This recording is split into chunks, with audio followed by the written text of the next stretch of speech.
welcome to Brian's Got Game. I'm Brian. Today, I got a game called Behind the Throne.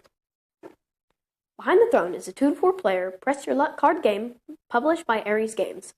In this game, players flip over cards from the top of a central stack one by one and place them in a line. They can decide when to stop and collect cards or swap them all for a single card of an opponent. However, if a revealed card is larger than the previous one, you bust, and all the cards are put in the discard pile. So, let's check it out, and I'll show you how to use the card's special abilities, how to destroy an opponent's card, and how to score the most victory points in Behind the Throne. Okay, to set up, take the cards and set them here. Now, depending on the number of players, you use different numbers of cards. So, 4-player game, like we are playing, you use the entire deck. If there are 2 players, you take out certain numbers of certain cards. Then, take this end game card and put it here as the discard pile. Okay, on a player's turn, the player flips over a card. This is a 9. So, this is a press your luck game, so they keep playing cards until you reveal a card with a higher value than the card played. So this is a 9, and the cards are numbered 1 through 9. So there's a very good chance of keeping going. So now they have a 6, so they could choose to keep going or they could stay. If they keep going, they flip another one, and if they bust, they lose it all and put it in the discard pile. If not, they can stop then, make the same choice now. And if they stop, they take their cards and put them in front of them. But also, when you have 5 cards out, you have to take them. So we're going to go one more, and it's a 2. So there's only a 1 or a 2, and we're going to stop and take these cards. Now, if you get the same card as, like if I flipped over 2 9s or 2 6s or 2 7s, a match in a row, then it's fine, you're safe, and you get to destroy a card from another player. So, after you take your cards or you bust, it's the next player's turn, and they flip over. There's an 8. Also very good chances. So, they flipped over a 9. So this is very unlikely to happen with the cards that came out. But if a player busts, they take all the cards in play, put them in the discard pile. Then it's the next player's turn. If they flip over, there's a 1, they're going to keep it.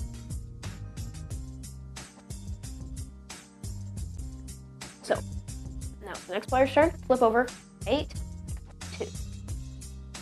They're going to keep it. So, once it's gone around once, you can, next player's turn, they can use the powers of the cards. So, flip over the first one, 8.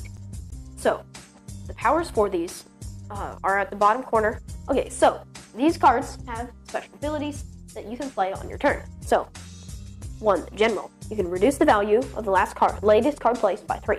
So, if we played something higher, let's say we had a 2 here and we flipped over a 4, you could use your General and reduce this by 3 to make it a 1, and then take it. The 2 here is the Prophet. So you can look at the top card of the deck before it's revealed. So you could, once per turn, you can look at it, and then choose if you want to flip it over or not. 3. This is the Jester. You can increase or reduce the value of the last card in the row by 1. So you could increase or decrease the latest one played. You might want to increase it to get equal to. So if we had an 8 and a 7, you could increase the 7 to an 8 and then destroy another card. Each player can only have 5 different suits, numbers, in front of them. If they get more, they discard any suit that they want. But they only get the power of the suit if they have equal to or the most amount of cards. So if this player is 2 Prophets, this player is 1 Prophet, then only the person with 2 Prophets gets to use the Prophet ability. I'll explain more on that later. So, the Assassin, you can reduce the value of the last card in the row by 2. So that is kind of like the other one, like the General. The Judge, 5. So this is what I was talking about when you have the cards. So, the Judge means that if you have the most judges, and you had 1 of the Prophets, and this player had 2 Prophets, so only this player can use the ability. But if this player has the most judges, you can use the power of all of the suits you have. Now, if someone else gets more judges than you, your judge is rendered useless. Okay, so those were the manipulative abilities. Next are the protective abilities. So these are 6 and 7. So 6 means you can. So when you have your cards out on your turn, you could choose to make someone else take them, and they give you, and you take one of their cards. So they get your stack, but you get one of their cards. Now, if you have the most minstrels, whenever you swap, you have to take the minstrel, if you have the most minstrels. And then the alchemist, if you have the most alchemists, and a player flips over 2 of a kind in one turn, like that, and you destroy one of the other player's cards, they have to destroy the alchemist. So, those are the protective abilities. Finally, the prohibitive abilities. So, these are the highest numbered cards, 8 and 9, the queen and the king and the queen. So, these are bad powers, but they give you lots of points. So the queen, when you're revealing cards, you can't destroy another player's card if the cards are... You have to destroy another player's stuff. The number of cards out there have to be more than the number of queens you have to destroy. Otherwise, you just don't destroy it. And then the king's power, when revealing new cards, you can't swap them unless you have equal to or greater than the number of kings you have. So those are the abilities. So play continues until this deck is gone. So by this time, players are going to have a nice amount of cards. You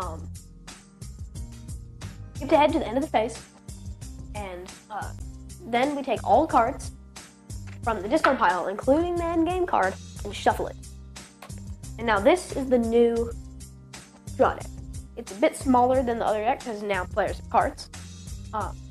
And then play continues like normal, taking cards, adding them to your stacks until the end game card is flipped. So it could be anywhere in the stack. So this one was near the end. Sometimes it's the very first card, sometimes it's right in the middle, beginning, end. So as soon as this card is flipped over, the game immediately ends and we score. So, scoring. So this is the end of the game. So now everybody scores. So, taking all the stacks that have more than one card, so this doesn't count, this doesn't count, this doesn't count, this doesn't count, neither do these. Then you add the value no matter how many there are. So, we've got 10, 20 points. This player has 20. This player has 13. This player has 14. This player has 17. So, this player wins. That's how you play Behind the Throne. Okay, got my dad here for parents' opinions. So, Dad, what do you think of Behind the Throne? I really like Behind the Throne. It seemed like there are several games with that push your luck, flip over the card element to it. But this one had several decisions that changed gameplay. And then I really liked how you played through the deck. And then you reshuffle it, and right, then it ends. And it would end randomly. Yeah, you never knew when it was going to end. So you really had to guess and prepare for scoring. Definitely. So I really liked it. I thought it was a lot of fun. Mm-hmm. So components, cards.